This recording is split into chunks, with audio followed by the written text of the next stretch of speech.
Dávidov žalm.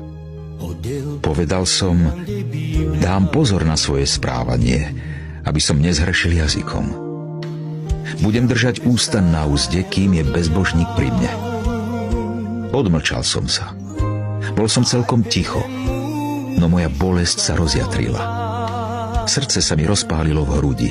Oheň vzplanul pri rozjímaní. Musel som prehovoriť. Hospodin, daj mi poznať, kedy skonám a aký je počet. Hospodin, netrestaj ma vo svojom hneve. Nekarhaj ma vo svojom rozhorčení. Veď tvoje šípy uviazli vo mne a tvoja ruka doľahla na mňa.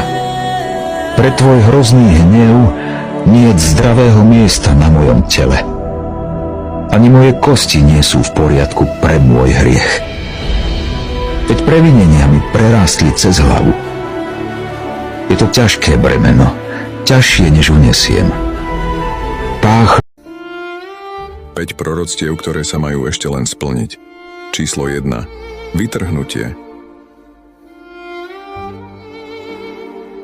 Keď sa Pán vráti a zostúpi z neba, jeho zjavenie bude viditeľné pre celý svet, ako aj vzostup jeho ľudu, aby sa s ním stretol vo vzduchu. Udalosť známa ako vytrhnutie. Niektorí mylne učili o tajnom vytržení, ale táto udalosť bude ďaleko od tajomstva. Skutočne to bude jedna z najverejnejších.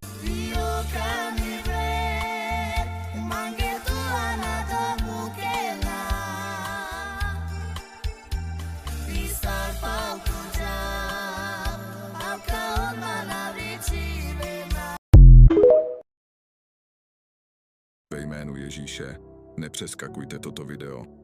Bůh mě sem přivedl, abych se za vás tuto sobotu pomodlil. Nepohrdejte touto modlitbou, kterou vám Bůh dal. Nevím, čím procházíte, ale mějte víru.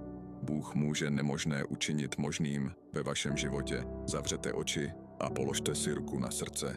Pane Bože, stvořiteli nebe a země, teď se modlím za všechny přítomné. Všechny tyto životy odevzdávám do tvých rukou. Vysvoboď je, Otče, z prozřetelností a vítězství. Dávidov. Nerozčuľuj sa nad ničomníkmi. Nežiarli na páchateľov bezprávia. Veď rýchlo uschnú ako tráva a zvednú ako zelená bylina. Dúfaj v Hospodina a konaj dobro. Bývaj vo vlastnej krajine a zachovávaj vernosť. Raduj sa v Hospodinovi a dá ti, po čom túži tvoje srdce. Zver svoju cestu Hospodinovi, dôveruj mu a on sa o všetko